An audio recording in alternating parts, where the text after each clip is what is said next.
సౌభాగ్య స్థానాలు ఉన్నాయి. ఆ 8 సౌభాగ్య స్థానాల్ని పొరపాటున కూడా కాలుతో తొక్కడం కానీ, కాలు తగలడం కానీ, నోటితో నింద చేయడం కానీ, విమర్శించడం కానీ, తక్కువ చేసి మాట్లాడడం కానీ చేస్తే అటువంటి వారు ఉత్తర జన్మలయంలో అమ్మవారి యొక్క అనుగ్రహాన్ని కోల్పోతారు. మొట్టమొదటిది తాడి చెట్టు, రెండవది చెరకు. అందుకే అమ్మవారి చెరుకు పట్టుకుంటుంది.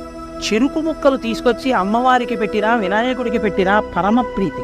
కాబట్టి చెరుకుగడ, తాడి చెట్టు, రూపుమారిన పాలు అంటే జున్ను కానీ పెరుగు కానీ. నాలుగవది ఉప్పు. ఉప్పుని ఎన్నడూ నింద చేయడం కానీ ఉప్పుని తిట్టడం కానీ చేయకూడదు. నాలుగవది ఉప్పు.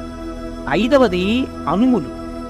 ఆరవది ఎర్రటి రంగులో ఉండేటటువంటి పువ్వులు. ఇంకొక 2 స్థానాలు కూడా ఉన్నాయి.